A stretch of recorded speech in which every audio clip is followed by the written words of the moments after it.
Okay, this is the second part of the video. Like I said in the first, like I just said it. Like I said in the first, a lot of people, Vietnam vets, were affected by Agent Orange in very harmful ways. It affected their heart and their lungs. So we're going to continue with this guy talking about Agent Orange, which is the guy's name by Sarge, and it's a article is called Vet Voice by a guy named Sarge. So we're going to continue. That's what I'm talking about. And I wonder, do they ever have even momentary attack of conscience, and wonder how they did what they did?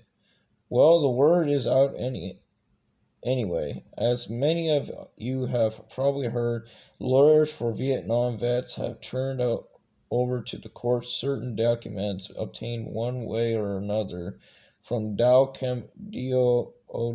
Chemical Company. These documents are primary memoranda calculated within the company copies of letters from the company officials to other outside the company. What they show is that DOW had knowledge of how toxic the contaminant dioxin really is, and that DO knew it was least as early as 1965. They also show that the DOW had problems with the dioxin at least as early as 1964. Within employees in the Midland, Michigan plant began to suffer alignments like chlorines, like narcosis, and other serious maladies, but the spurred Dale on the top worry of the others who would be exposed to their chemicals dangers. Hell no. DO, according to these documents, more concerned with the government's finding out how bad the shit really was and stepping into the clamp down some heavy regulations on the manufacture of their product. They really didn't want any controlling done by the outsiders. And of course, they had to worry about possible loss of sales to Uncle Sam. One of these letters from the DOW executive to another who was charged of the DO Canadian Canada pretty much tells the story of how DO thought they had deep shit on their hands. And there is plenty of evidence that DO might have been calling for a meeting of other chemical companies to figure out what to do to prevent government from getting wise and taking steps to control limit manufacture. The word from that is conspiracy, bro. And we thought we were animals. Those fucking fuckheads made us look like Hare Crenshaw types.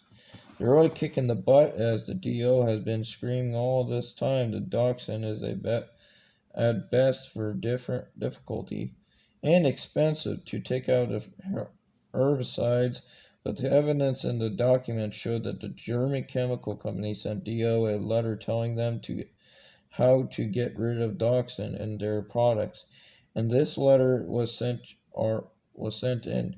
Are you ready for this one? 1957. According to one of Nam Vet's lawyer, DOW misfiled and lots of the damn thing right. And lost. Misfiled and lost. The damn thing right.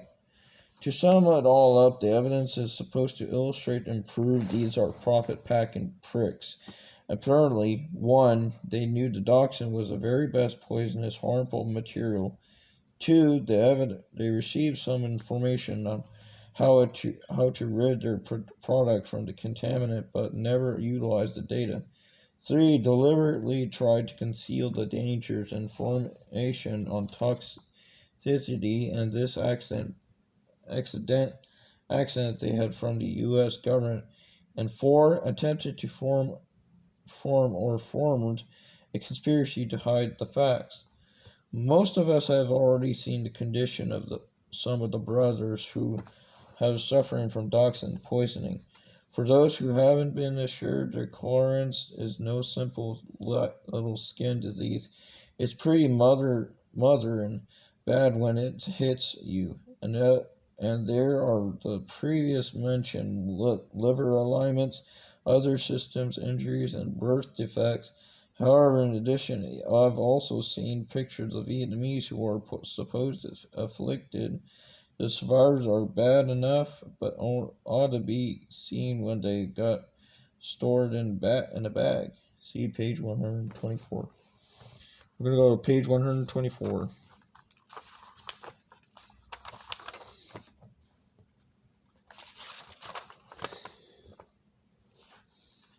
So let's finish this out.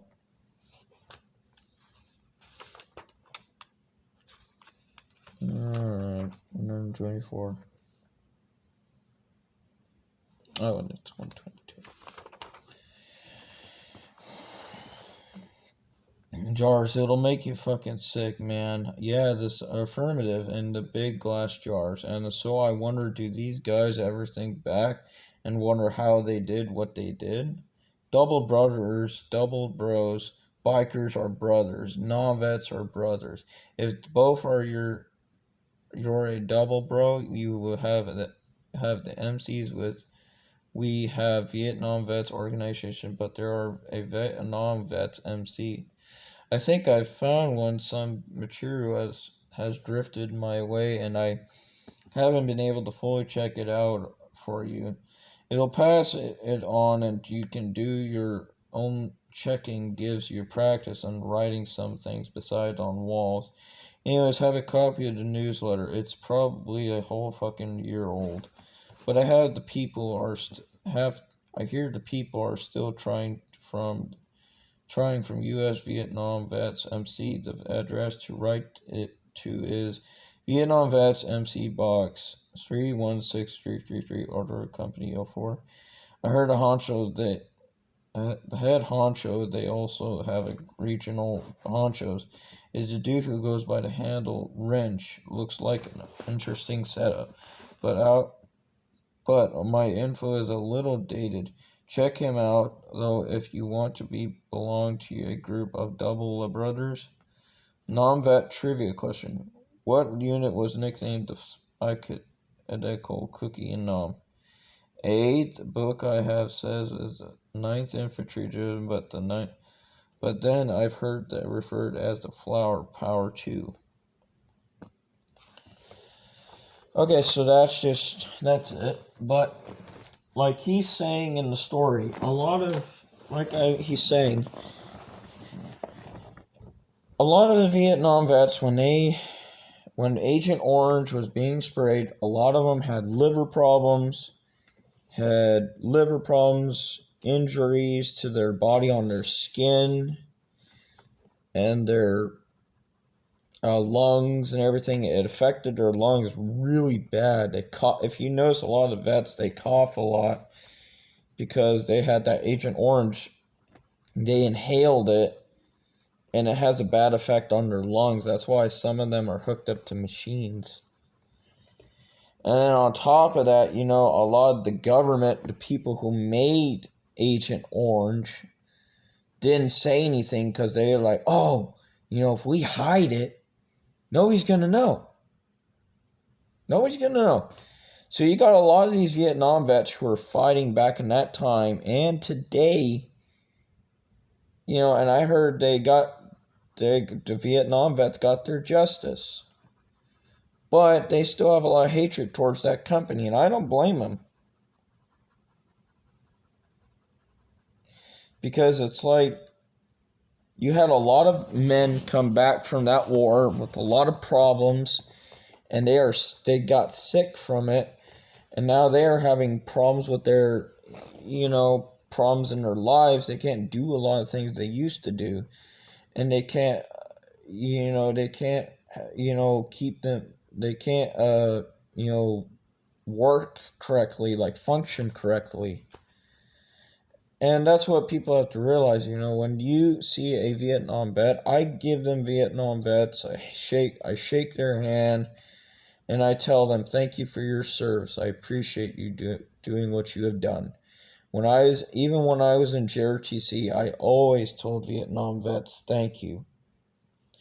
I have an uncle who is a Vietnam veteran. He's a grunt, and he carried M60 machine gun. I thank him every day.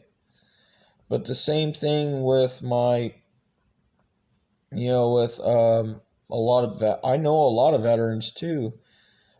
Besides my uncle, I know Vietnam veterans, and I talk to them all the time, and I ask them questions. If they don't want to answer, I tell them I understand that. If you don't have to answer it, if you don't want to. But they do. Some of them do. Some of them don't, because they don't like to talk about the war and what happened. All they tell you is, we were there to do what we were supposed to do. That's all they say to you. And I tell them all the time, I understand it. It's hard.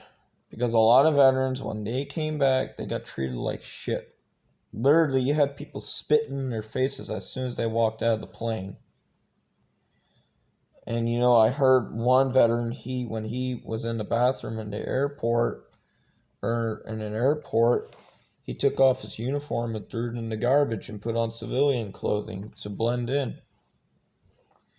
And he just walked away. But my uncle, for that matter, he kept on his green uniform when he came back from Vietnam. And as soon as my uncle came back from Nam, he got home. My aunt told him she was crying. She was happy he was home. He was sitting in the house. He dropped on the floor and started crying. Because he was just so glad he was home and he didn't have to hear people anymore, or screams or anything like that.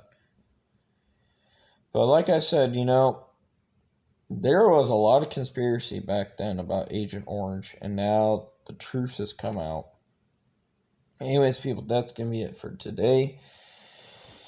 I might do a video here in a little while, but anyways, make sure you hit the subscribe, like, comment, hit that notifications for my next video. If you really like me, show my videos to your friends, and and tell them about me and all that stuff. But everybody, have a good rest of your day. I will see y'all later. Peace.